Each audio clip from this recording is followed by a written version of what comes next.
lot of this isn't going to make sense to you, and I'm sorry about that. I'm just going to start at the beginning, with the house.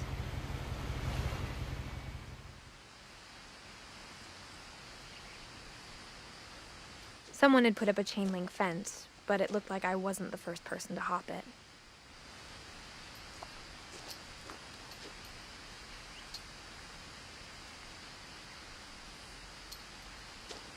My brother Milton disappeared when I was 4. It was like the house just swallowed him up.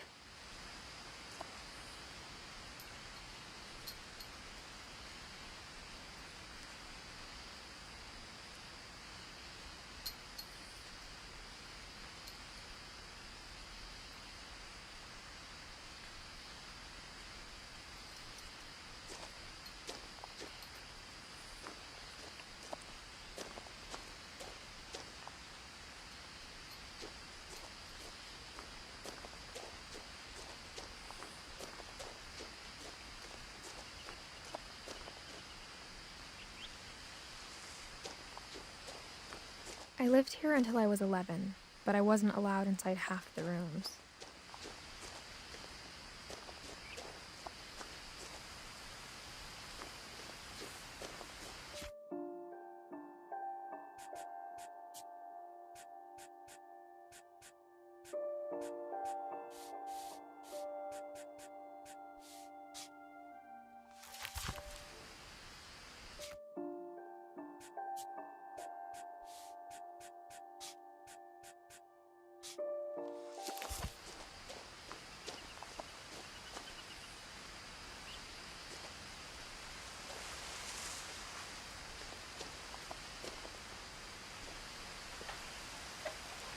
Inside the mailbox were bills from 7 years ago, marked urgent, open immediately.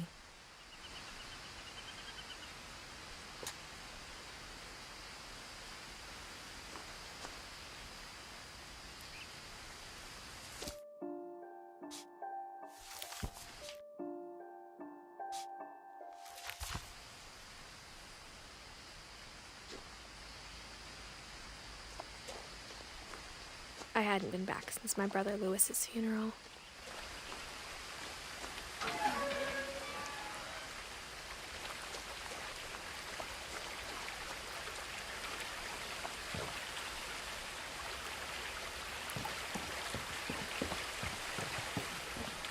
In her will, my mother left me a key, but didn't tell me what it unlocked.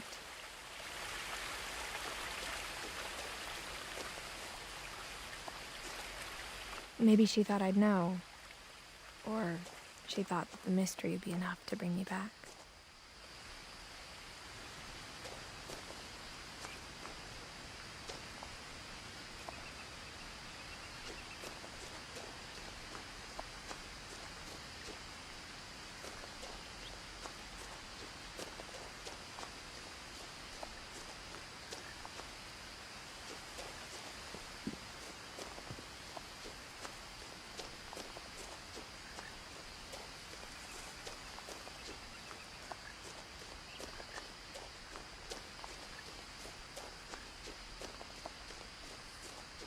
No one had driven this way in a long time, but I saw a few hoof prints.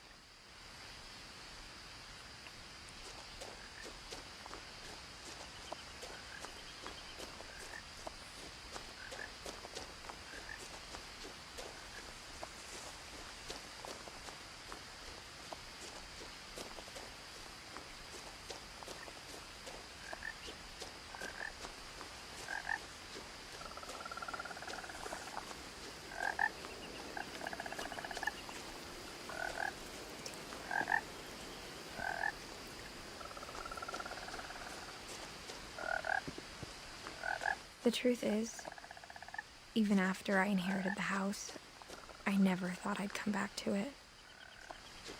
But now I had questions about my family that only the house knew the answers to.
The woods around the house have always been uncomfortably silent, as if they're about to say something but never do.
The house was exactly like I remembered it, the way I'd been dreaming about it.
As a child, the house made me uncomfortable in a way I couldn't put into words.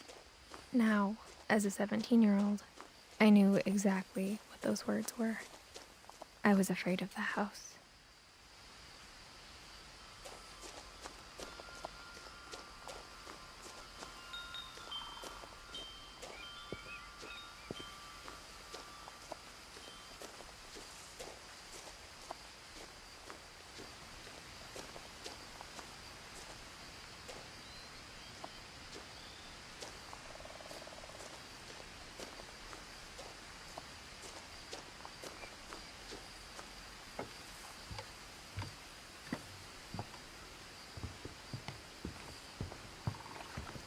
I asked Edie once about the dragon in the pond.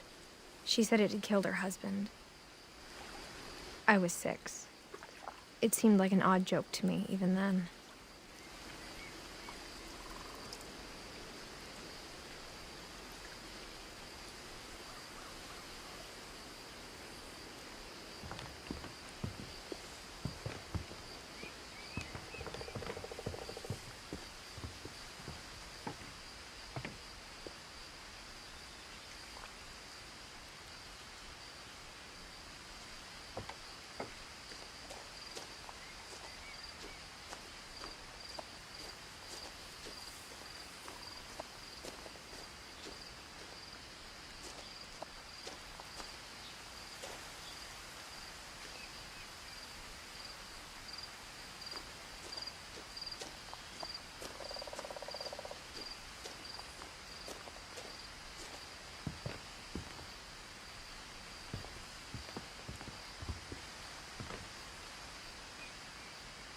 I hoped the key might unlock the front door. It didn't.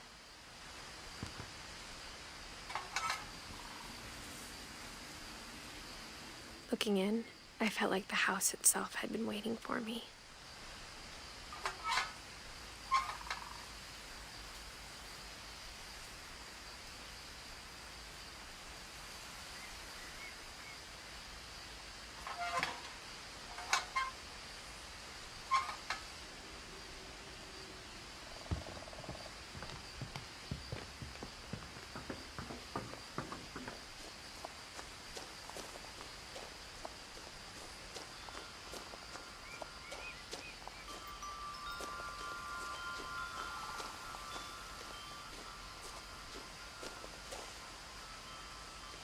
The house felt like it had always been here.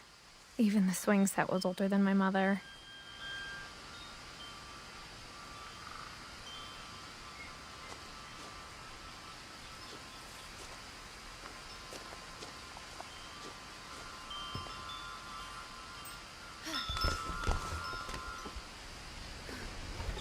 Crawling through the doggy door used to be a lot easier when I was 11.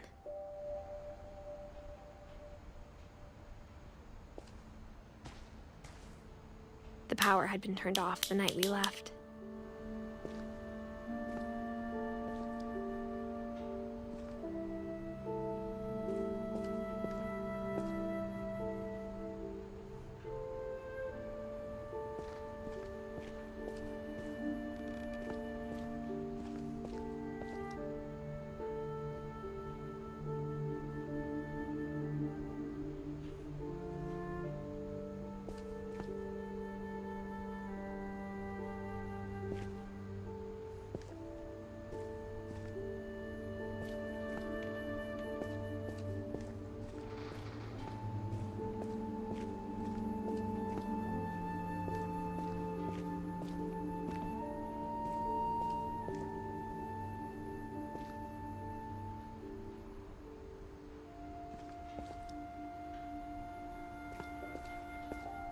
For the first time in years,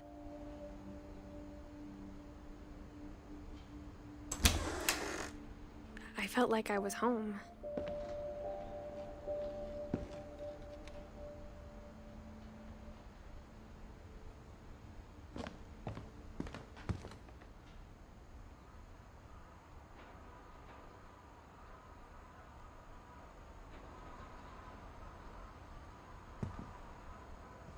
But instead of a family, there were just memories of one.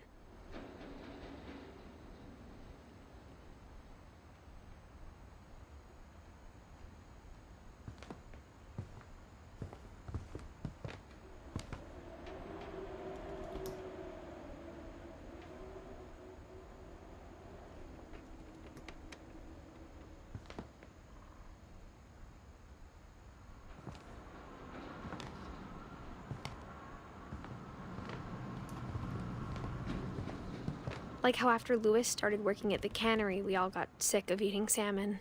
Except our cat, Molly.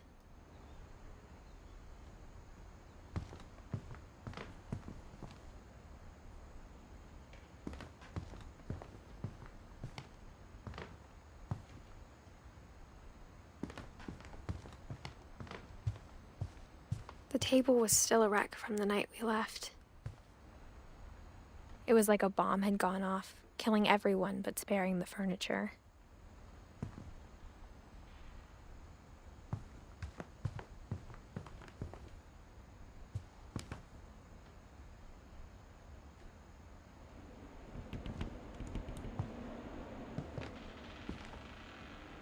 My mom was the only one of us who could imagine Great-Grandma Edie living in a nursing home.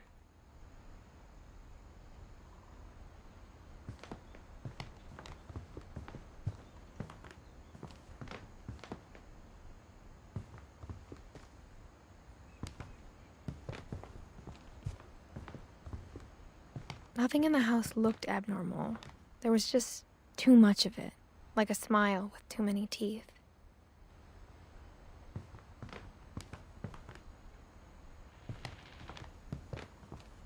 Even the fireplace had a story. Edie told me the bricks came from the original house, after it sank.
Mom always told me to stay out of the basement, so I wasn't too surprised when the key didn't fit.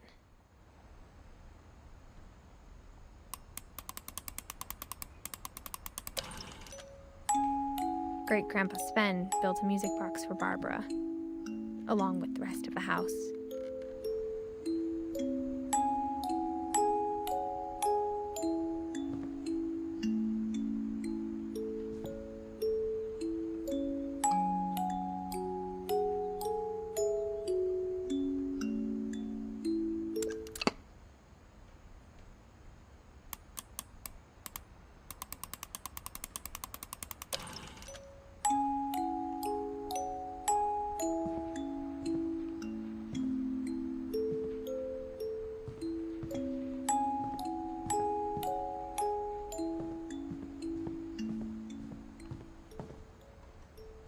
My mom wasn't much of an optimist, but she never stopped believing that my brother Milton was alive.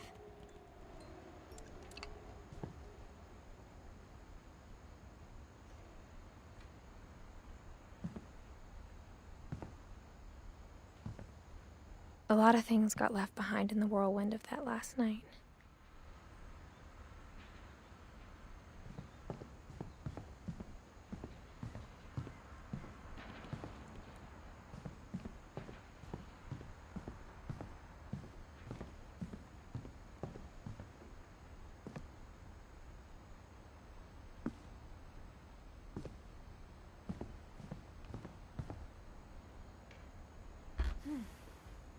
Edie told me once that every Finch who ever lived is buried somewhere in the library.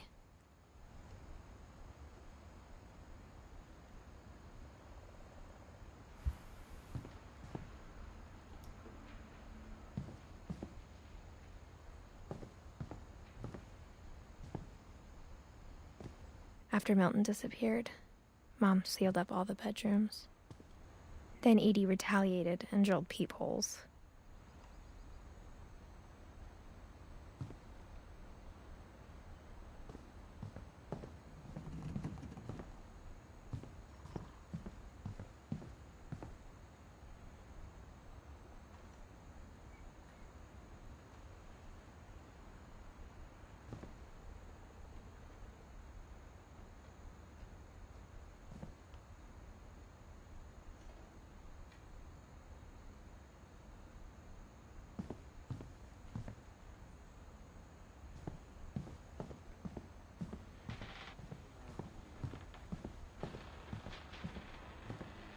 I spent a lot of time playing in Great Uncle Walter's room.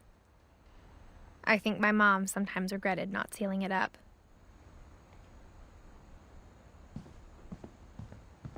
Lewis told me there were secret passages, but I never believed him.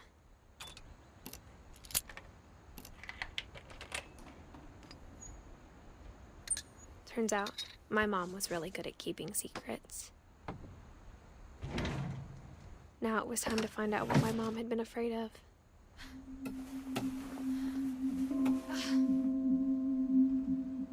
Reading this, maybe it sounds like I had a plan.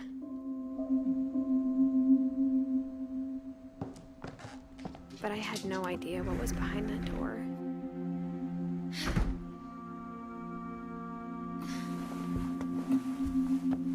Just like I had no idea where all this was gonna lead.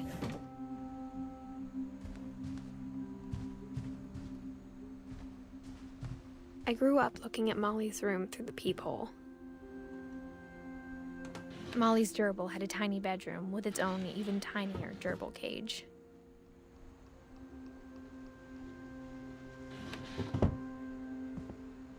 Being inside for the first time, I felt like I'd stepped behind a painting.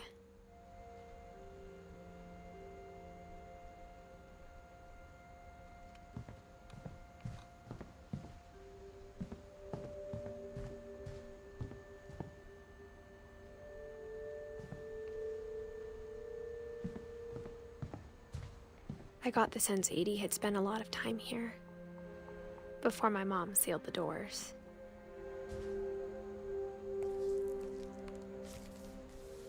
December 13th, 1947. Dear Diary, I'll be gone soon, but I wanted to tell somebody about what's gonna happen. It started when Mom sent me to bed without dinner. I woke up and I was starving, so I looked around for something to eat. The gerbil food was dry, but I didn't mind it.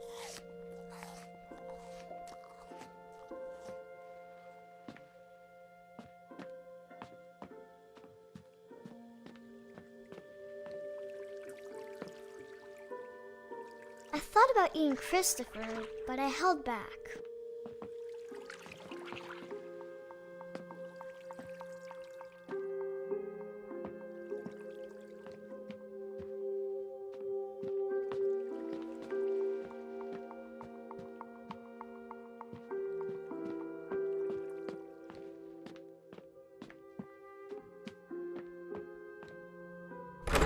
Mom, can I come out now?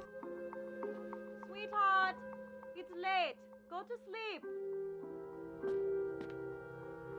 My Halloween candy was all gone.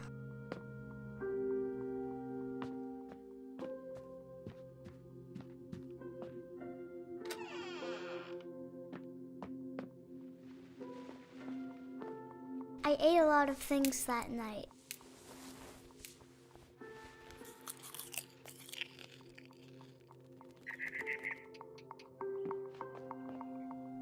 I kept eating and eating.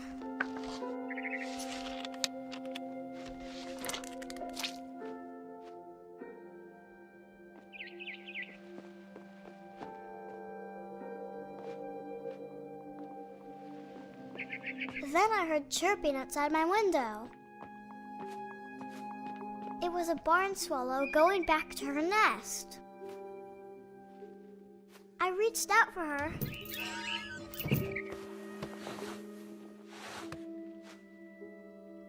And suddenly, I was a cat.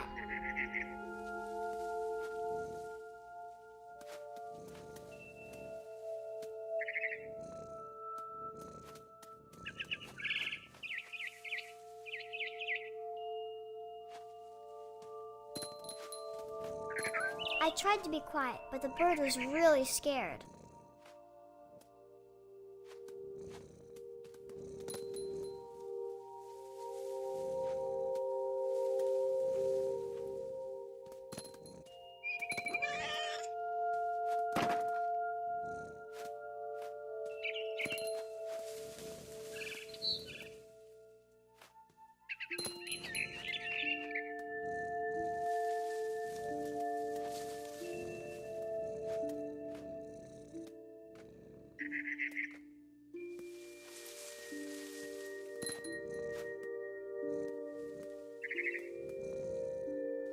Mom and Dad didn't even look at me.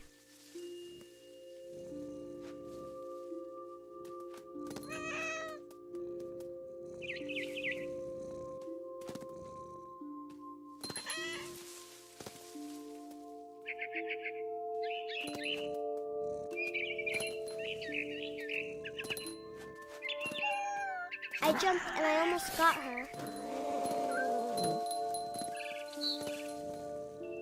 I could tell she was getting really tired.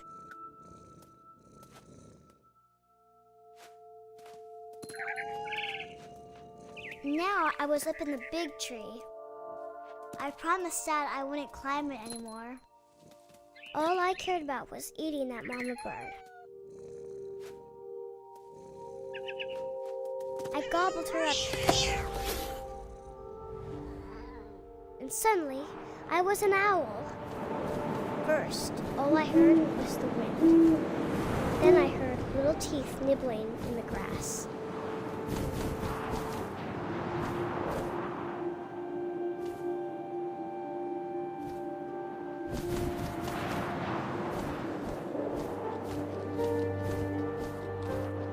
Rabbits.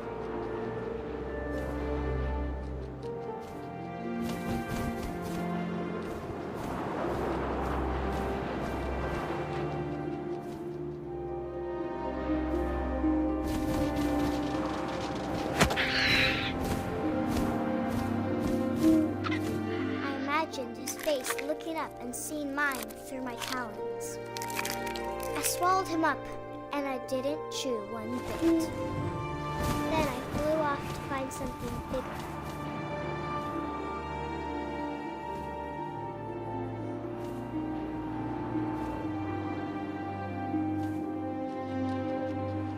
A mama rabbit.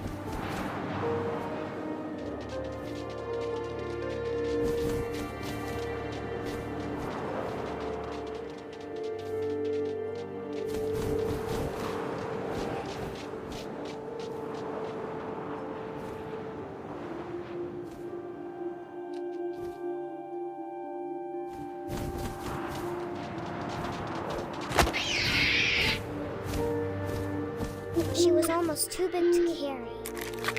I started choking, but I couldn't stop eating. And suddenly, I was a shark.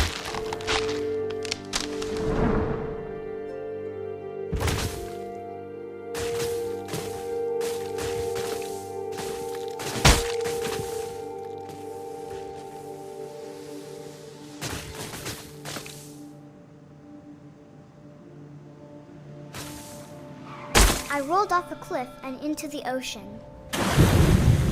Now, I was hungrier than ever.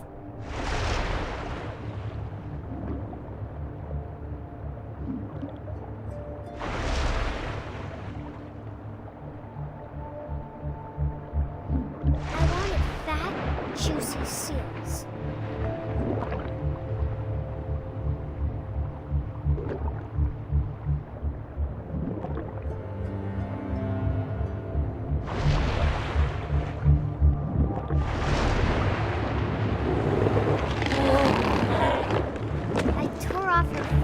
And it tasted really good.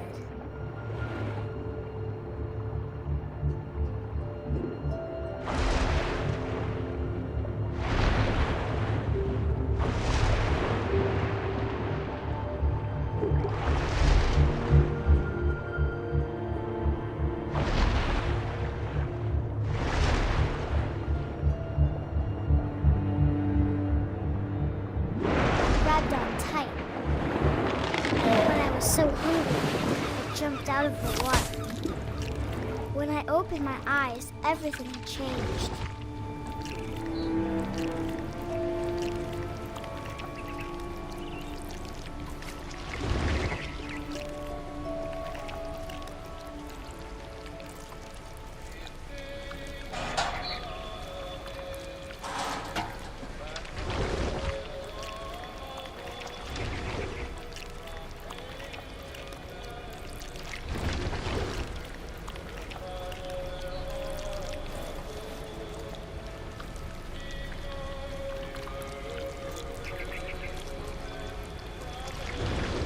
Now I was a monster, and I smelled people everywhere.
wanted to stop, but also I didn't.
Passenger, I was still hungry.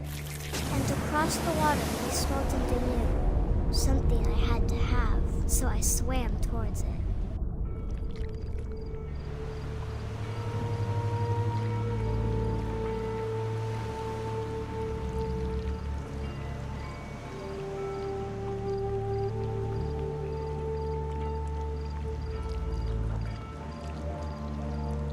I slithered onto the sand, and the good smell went into an old pipe.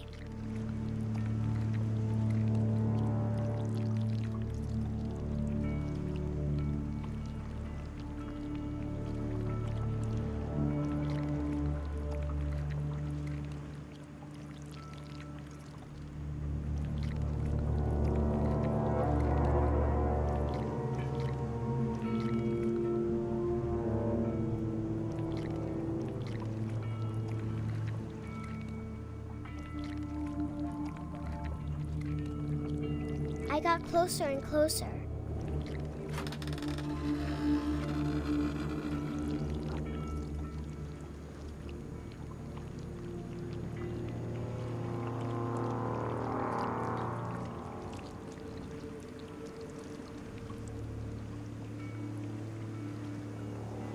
All my stomach started growling. And suddenly, I was me again.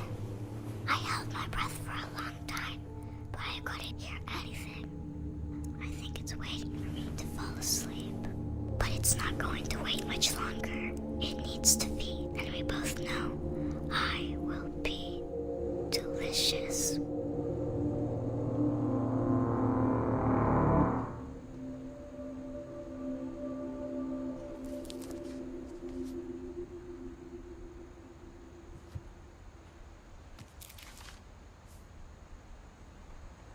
I'm not sure if I believed all of that, but I'm sure Edie would have.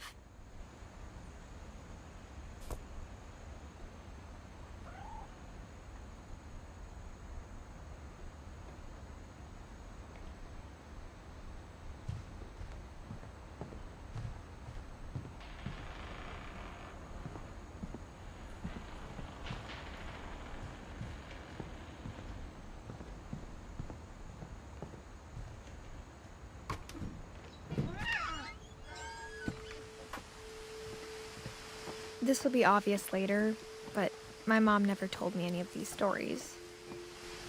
Edie would have, but Mom didn't like bringing up the past. Though, when we adopted a stray kitten, she was the one who named it Molly.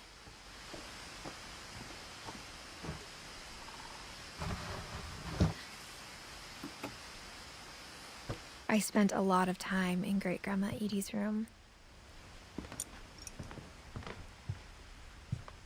When Edie told people Sven was killed by a dragon, she could also have said he was building a dragon-shaped slide that collapsed. She could have, but she didn't.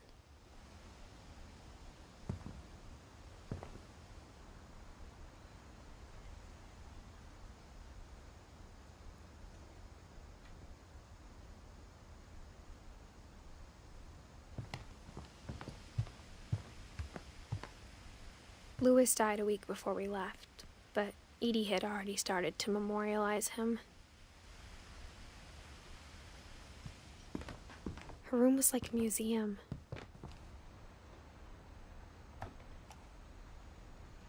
For 500 years, the Finches have been famous throughout Norway for their fortune and misfortune. Odin Finch buries the latest victims of the family curse, his wife Ingeborg and their newborn son, Johan. On January 7th, 1937, he set sail with his family and his house, hoping to leave the curse behind. But 40-foot waves off the coast of Washington send the house and Odin to the bottom of the sea. Odin's daughter Edie, with husband Sven and baby Molly, step ashore on their new home, Orcas Island. Odin Finch is the first to be buried in the new family cemetery. His daughter Edie is already dreaming of a new Finch house.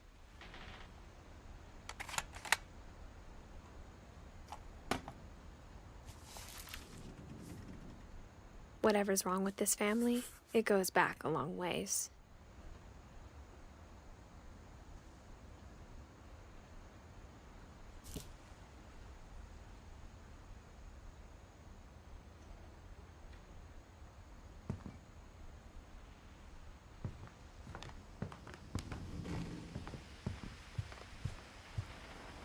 Edie gave a big interview about a mole man living under the Finch house. My mom was furious.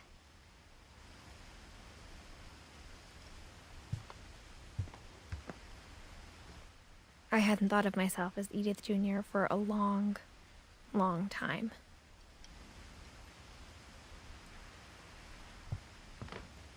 One summer, they evacuated the island, but Edie refused to go. For a few weeks, she was a celebrity.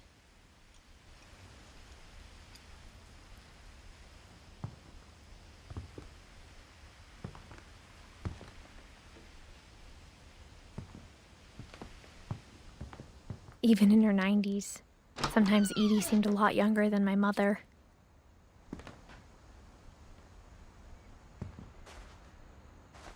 The only trace Grandpa Sam's first wife, Kay, left on the house was the pink bathroom.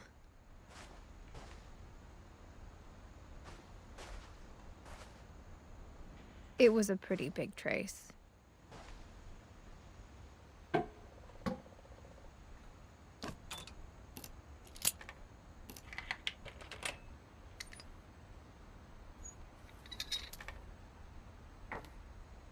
There's a secret in this bathroom. It's in the last place you would look.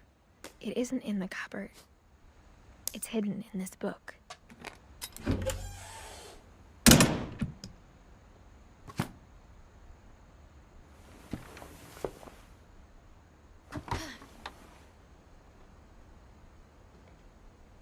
Sven gave Sam an old camera he'd refurbished.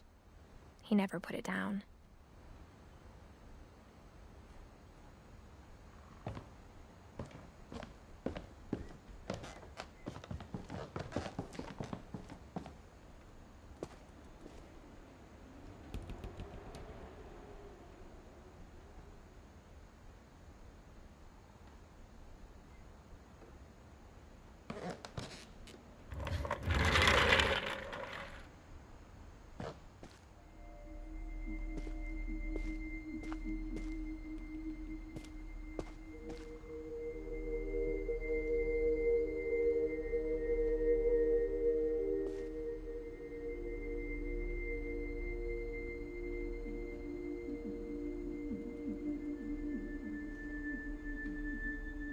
I knew Grandpa Sam had a twin,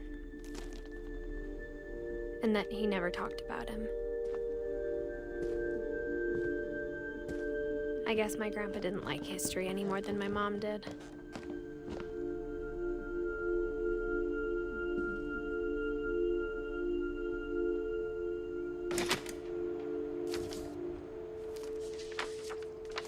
How I Want to Remember My Brother by Sam Finch. The thing I remember is that when he made up his mind, that was it.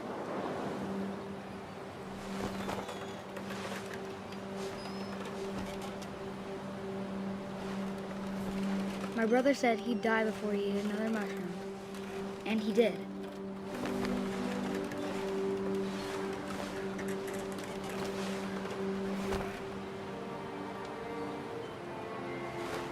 At Barbara's funeral, we swore we'd never be afraid again. And he wasn't. I think Calvin always wanted to fly.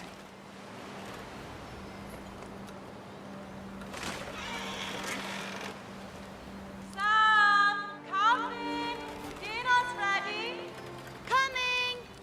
But that day, he finally made up his mind to do it. I told him going around was impossible. Maybe if I hadn't said that, Calvin! I'm not gonna tell you again! maybe if the wind hadn't picked up, then maybe he'd still be here. But I doubt it. I think he'd already made up his mind. That's what I want to remember about my brother.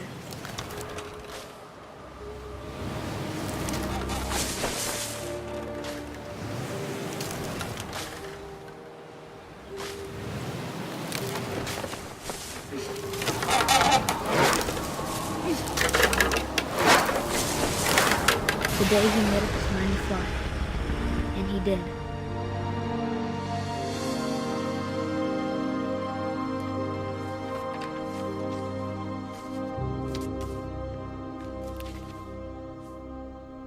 Calvin's story felt strangely familiar. When I was younger, I remember trying to do the exact same thing.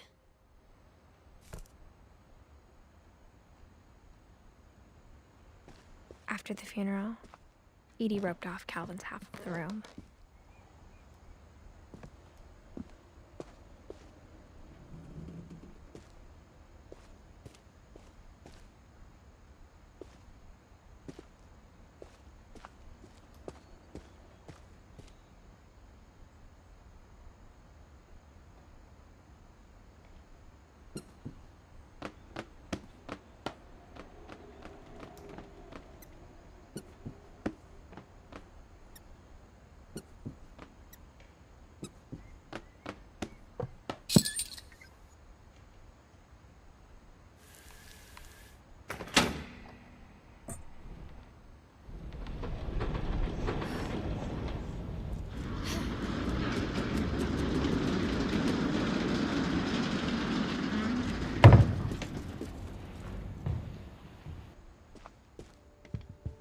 The passages were a pretty tight fit.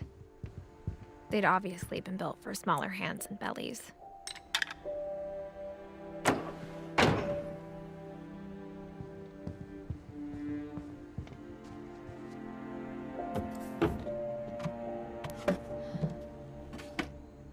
Growing up, I always thought of Barbara as a child star.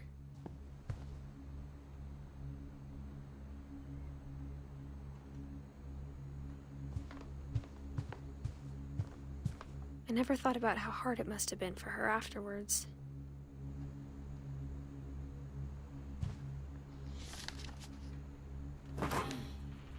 Of all the stories people wrote about Barbara's death, I'm surprised Edie saved this one.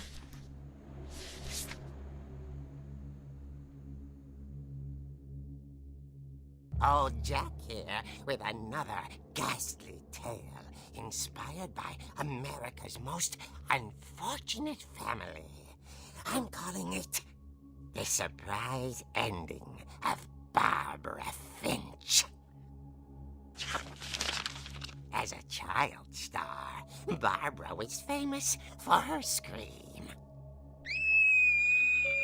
Now at 16, she was all washed up. A has-been.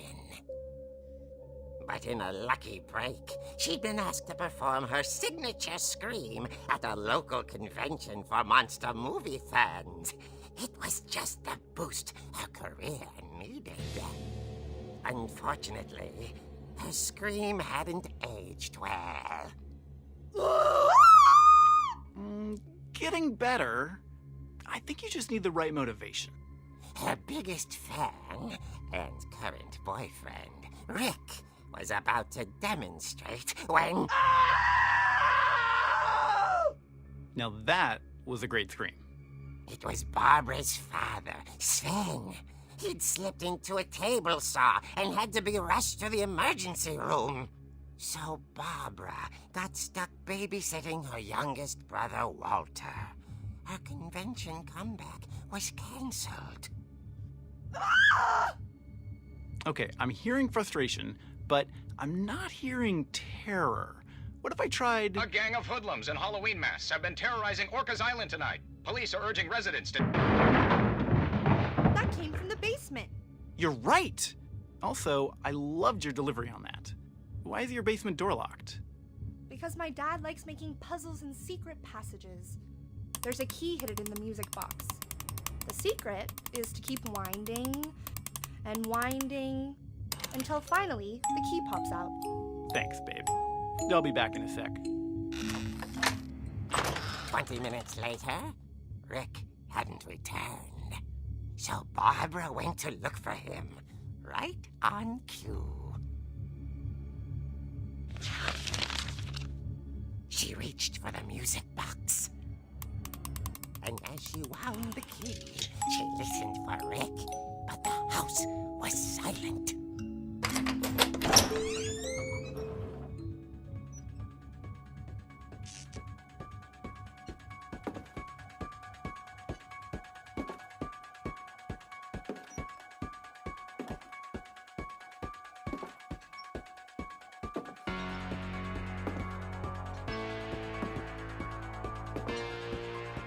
She found Rick's crutch and imagined the worst.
The gang's leader is the infamous Hookman killer, Dr. Carl Hamill, who impaled and then ate his family 10 years ago tonight.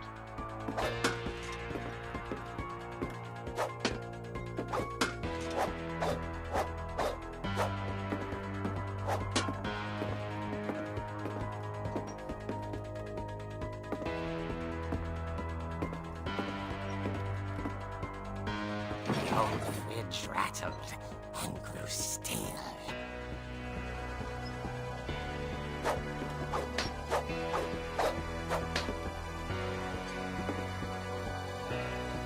Oh dear! Oh! Rick? Barb, relax. I was just trying to scare you to help you find your scream. Well, I'm not scared, Rick. I'm furious. Then act furious.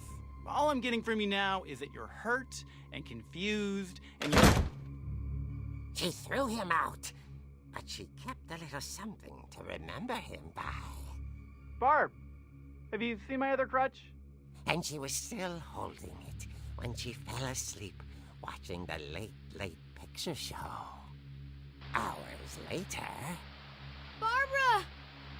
Walter, what's going on up there? Ah! Okay, I'm coming up, but if this is a trick, you're dead, Walter.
Rapids and radio was still on.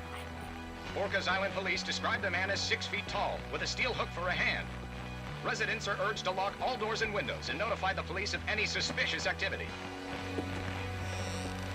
Barbara turned, saw the hookman, and was speechless. He was quite smashing. And